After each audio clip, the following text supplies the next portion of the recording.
Même dans l'histoire de l'islam, on ne parle même pas de Bilal. On ne sait même pas s'il a marié une femme. Son histoire même a été effacée, on dirait que ça a été effacé. On ne parle même pas de ses hadiths. On n'a pas dit que Bilal n'a pas de hadiths. Moi-même, j'ai vu des hadiths de Bilal. Mais c'est rare que tu vois qu'ils vont te dire les hadiths de Bilal. Tout ce qui sort de leur bouche, c'est Abu Bakr ou Omar. Le Bilal, même là, on dirait que ça n'a pas existé. Tout ce qu'on parle, si on parle de l'esclavage, c'est le nom de Bilal qui sort.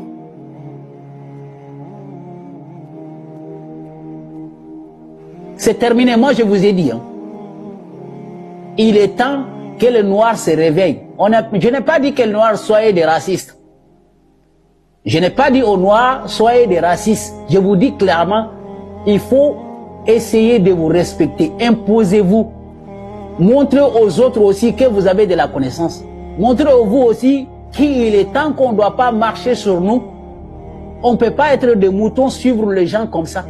Tous les savants en islam, il n'y a aucun noir là-dedans. C'est impossible.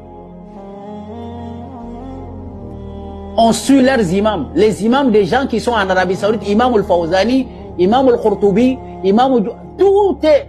Imam al-Qurtubi, je n'ai pas dit que c'est un arabe, mais il n'y a aucun noir parmi les savants.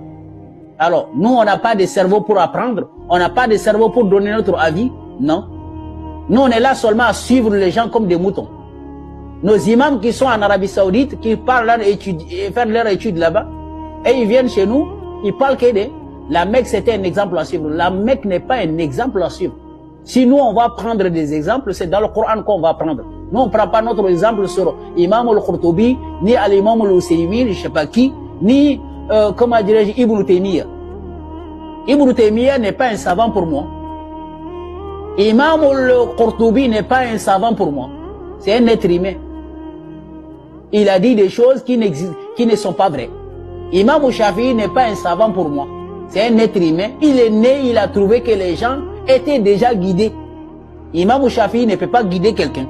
Imam Malik ne peut pas guider quelqu'un. Comme Allah dit, quelqu'un qui a besoin de la guidance, quelqu'un qui n'a pas besoin de la guidance, c'est cette personne-là qui doit suivre ou quelqu'un qui a besoin de la guidance. Parce que Imam Shafi'i, Imam Malik, Ahmad bin Hanbal, ils sont nés, ils ont trouvé que les gens étaient déjà guidés. Alors, si Imam Malik est né, a trouvé que les gens étaient déjà guidés, alors ces gens-là, ils ont été guidés par qui? Dites-nous. Si on doit suivre les savants pour être guidés, alors avant la naissance des savants, les gens, ils n'étaient pas guidés? Bah, ils étaient guidés. Alors, ils ont été guidés par quoi? Par le Coran. Alors, pourquoi on ne suit pas ce Coran-là pour être guidé?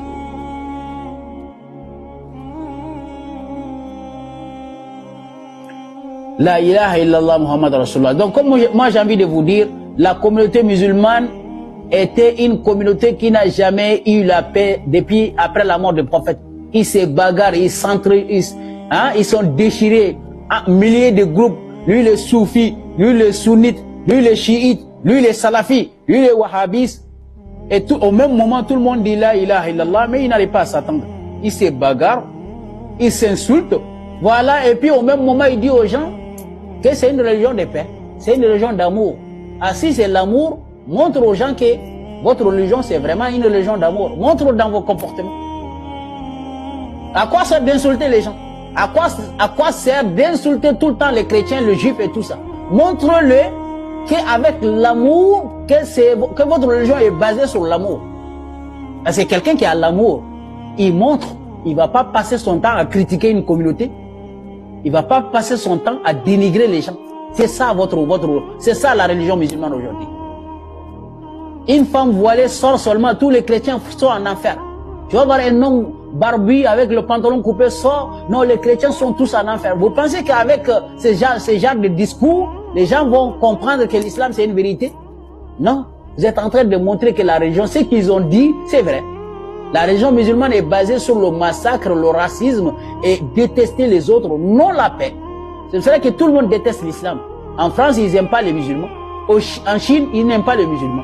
Tout le monde déteste l'islam parce que l'islam, le discours qui sort dans la bouche des imams, c'est pas de régner la paix, mais pour diviser. C'est ça, le discours de la division qui sort de leur bouche. Ils ne respectent aucune règle. Ils viennent dans le pays des gens, ils veulent imposer leur idéologie. Quand ils sont en France, ils prennent la route, ils barrent la route pour prier al-Jumu'ah. La prière de Jumu'ah, ils vont aller barrer la route que parce qu'ils ont le droit de prier.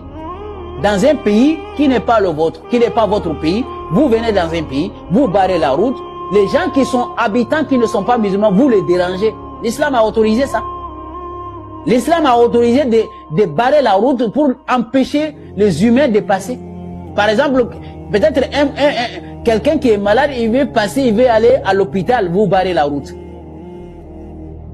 Peut-être quelqu'un, il va aller au boulot, vous barrez la route, parce que vous priez Al-Juma.